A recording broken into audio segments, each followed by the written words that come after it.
राधे राधे, श्री हरिवंश। कैसे हैं आप सब लोग, मेरी प्यारी यूट्यूब फैमिली। आज मैं अपने बेटे की कुछ बैक स्टोरी आपको बताना चाह रही हूँ कि मेरे पास जो स्पेशल है वो कैसे स्पेशल हुआ। उसकी सारी स्टोरी आपसे शेयर करना चाह रही थी। बहुत दिन से मन था और फिर आपसे लग रहा था कि आप सब लोग और सपोर्ट करें, मेरी स्टोरी में थोड़ा इंटरेस्टेड हो, क्योंकि कुछ डिफरेंट कहानी है मेरी ज़िंदगी की, बहुत अलग है। और आप लोग प्लीज़ देखिए, सुनिए, आपको भी बहुत प्यारी लगेगी क्योंकि वो है ही इतना प्यारा। आइए आप देखिए इसे। हेलो, हेलो करो। कृष्णा, मैं इसे कृष्णा कहती हूँ, राम कहती हूँ, कभी गौरंग महाप्रभु भी कहती हूँ, और सबसे प्यारा नाम तो राधा रानी बोल देती हूँ।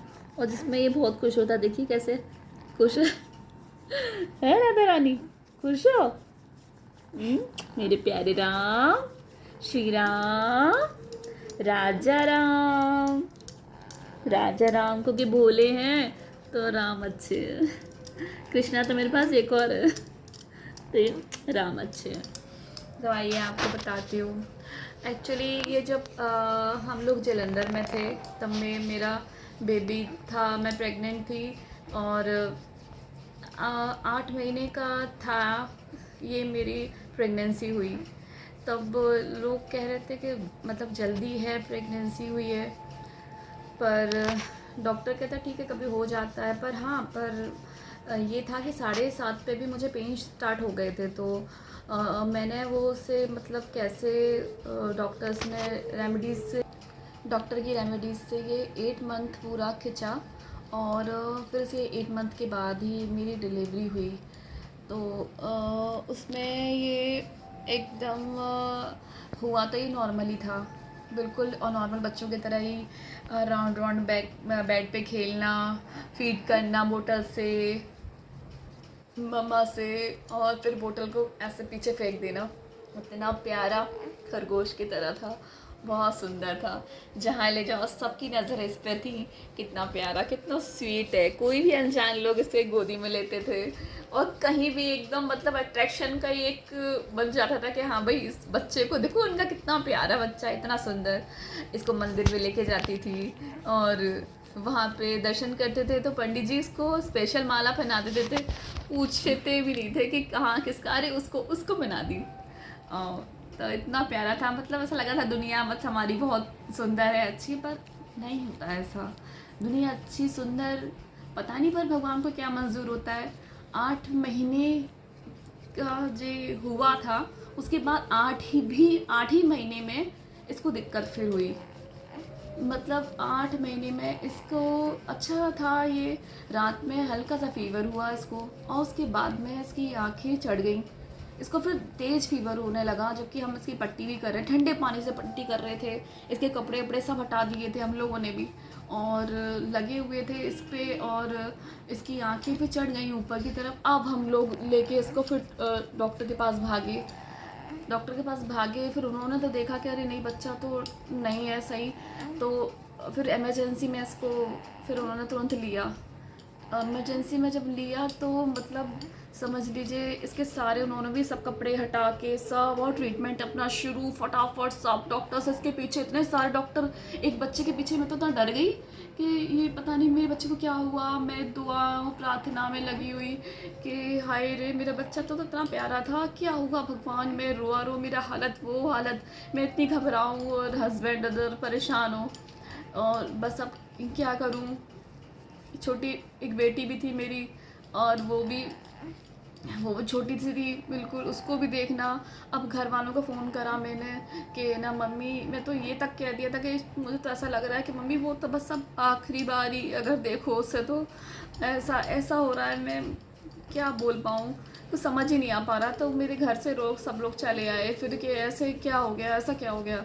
फिर जब देखा तो ट्रीटमेंट इसका चल रहा, डॉक्टर ने दूसरे दिन के लिए इसकी मतलब कि हाँ कोई दिक्कत है इसके माइंड में, पस है, तो कि इसकी सर्जरी के लिए बोल दिया।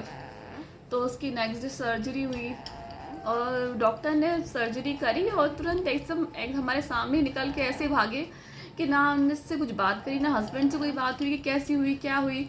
करा अपना काम और भागे, और डॉक्टर के पीछे हस्बैंड गए भी, कैसा क्या, हाँ हाँ ठीक है, इट्स ओके, बस हो गया, बढ़िया, निकाल दिया। जबकि मतलब सर्जरी से पहले एकदम नॉर्मल बच्चा था, एकदम प्यारा बच्चा, एकदम अच्छा नॉर्मल बच्चे की तरह था ये। और सर्जरी हुई जब मेरे पास आया, तब फिर मैंने फीड के लिए इसको गोदी में लिया, तो ये इसका मेमोरी एकदम वॉश हो गई। मतलब कुछ ये फीड ही नहीं कर रहा, ऐसा मुंह उसका ओपन है तो ओपन ही है बस।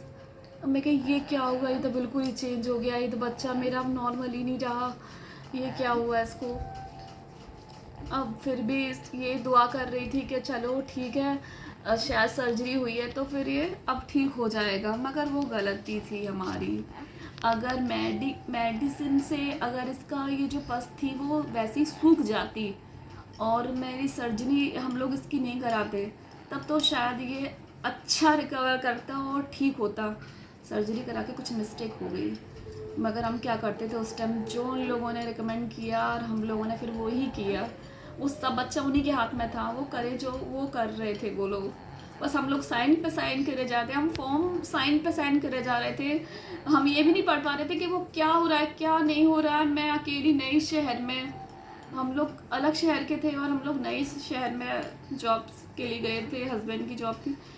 तो मेरे को समझ में नहीं आ रहा था हम लोगों को कि हम साइन पे साइन, फॉर्म में साइन पे ही लगे हुए, और बच्चा हमारा फिर इतनी परेशानी में था।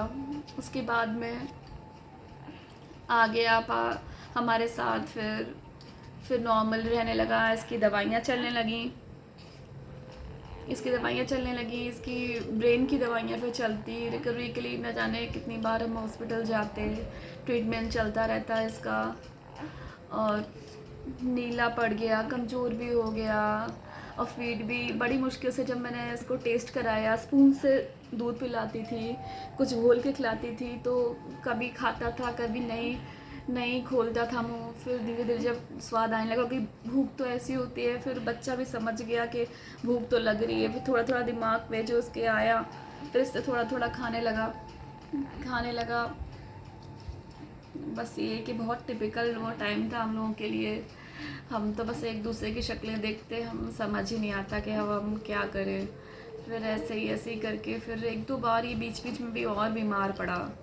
अभी ये कुछ टाइम 6-7 साल पहले फिर एक बार और बीमार पड़ा कि हॉस्पिटलाइज हुआ ये जयपुर के हॉस्पिटल में। कितने, मेरे को 2 महीने हम लोगों ने हॉस्पिटल में ही काटे। और जब ये बीमार हुआ जलंधर में, ना तो मेरे पैर में स्लीपर थी, और हम 4-5 दिन वो एक जोड़ी कपड़े में हम लोग रहे थे। मेरे को ये होश नहीं था कि नंगे पैर भाग रही हूँ, कहाँ जा रही हूँ, हमने कुछ खाया है कि नहीं खाया। वो हालत थी कि मेरी भी हालत ख़राब हो गई थी, क्योंकि कुछ खाए ना खाए कुछ नहीं। हस्बैंड की भी वही हालत, मेरी भी वही हालत, ना कुछ खाए पिए नहीं, बस बच्चे को बस ठीक हो जाए, दुआ पे दुआ कर रहे हैं, मंदिर जा रहे हैं, वहीं हॉस्पिटल में मंदिर है जो, वहाँ जा रहे हैं। उसके बाद भी 2 बार और ये बीमार हुआ, इतना हुआ कि हम महीनों हॉस्पिटलों में ही रहे हैं। और उसके बाद भी कुछ नहीं, बस ट्रीटमेंट और दवाइयाँ, मेडिसिन ढेर, बहुत सारी दवाइयाँ मैं आपको दिखाऊंगी, और कई फाइलें बनी इसकी, ढेर फाइलें। बस ट्रीटमेंट ही। अब फिर अगर ट्रीटमेंट ना कराए, दवाइयाँ ना दे, तो फिट्स पड़ने लगे इसको। फिट्स ऐसे पड़ते, आंखें ऊपर चढ़ा लेता, जब से स्टार्ट हो गए इसके 8वें महीने पे फिट्स। और ऐसे होता कि कभी कभी इतना खतरनाक फिट्स आता, झाग निकलता मुख से, और वो देख ही नहीं पाते थे हम लोग कि क्या हो रहा है। पूरे हाथ पैर ऐसे ऐसे करके पूरा हाथ पैर ऐसे ऐसे कर लेता था पूरा वो सब। अरे नहीं, क्या क्या करें अब। डॉक्टर से अच्छे से बात, डॉक्टर ने बोला बिल्कुल टाइमिंगली एकदम दवाइयाँ इसको देनी है, एकदम टाइम मिस ना हो बिल्कुल भी, और डे मतलब हर एक चीज़ का प्रॉपर टाइम और वो सब कुछ होगा, तो फिर वही प्रॉपर करने लगे। तो जिससे ये है, समझ लीजिए आज तक ये दवाइयाँ ही खा रहा है, और बिल्कुल इसकी टाइम टू टाइम दवाइयाँ होती हैं। कभी थोड़ा बहुत लेट हो जाओ, अब इतना टाइम हो गया 10-15 मिनट, तो आगे पीछे एक बार को चल जाता है, लेकिन फिर भी इसको कंटिन्यू दवाइयाँ देनी पड़ती हैं।